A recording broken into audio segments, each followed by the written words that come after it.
with wine, some folks get focused on price, or like, there's some places that you go to and people start asking, oh, how much is that bottle, Yeah, right? they get intimidated. Yeah, it's intimidated, right? And that's what I exactly said earlier. Wine should not be intimidating, right? Wine should be approachable and relatable. What relates to you? Compare a 300 peso wine, or like 300 to 500 compared to like 1,000 peso wine.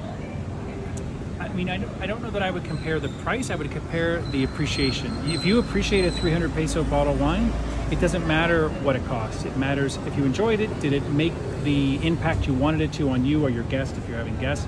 So whether it's 300, 500, 1,000, it doesn't matter. You shouldn't really worry, or I wouldn't worry or focus on the price.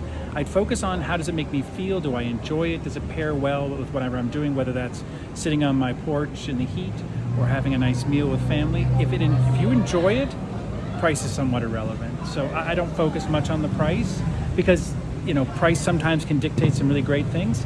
I just don't know that it always does in wine, because wine is something you personally appreciate. And I think you can appreciate wines that are very inexpensive, and you can appreciate wines that are very expensive. There's definitely qualities that are there, but this is something where I think it's more about the personal taste. So I try not to tell people like, what's your price point? I try to say, what are you looking for, right? Are you looking for something that's fresh, that's crisp? What are you after? And then these are the options that you have. If you want that, these are the prices. Sometimes they're high, sometimes they're low. And then go from there. No, I agree with him, right? I mean, because it's like with wine, some folks get focused on price, or like, there's some places that you go to and people start asking, oh, how much is that bottle, Yeah, right? they get intimidated. Yeah, it's intimidated, right? And that's what I exactly said earlier. Wine should not be intimidating, right? Wine should be approachable and relatable. What relates to you? What can you approach? And for me, that's what's important, right? Is that, and that's what Project Vino is, right? When we started Project Vino, it was a project, right? It was like, let's start drinking, let's see what we like, and let's figure it out from there. Recommend for us to store the wine. A piece where Filipinos would need to improve on, if you will, right? Because sometimes, right, when we get wine, we just leave it in our kitchen, right? Yes.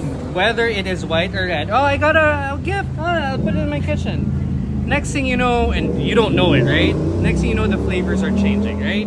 Because wine should be stored at certain temperatures, right? Okay. So the best thing is, in a Filipino household. In a Filipino household that doesn't have wine chillers, if you get red wine or white wine, put it in your ref, right? That is like my basic 101. Put it in the ref because it's better chilled cold, or sorry, it's better stored cold than room temperature here, because it gets hot, right? It's not, our room temperature isn't like 30 degrees. Our room temperature here can be like 36, 37. That could ruin the wine.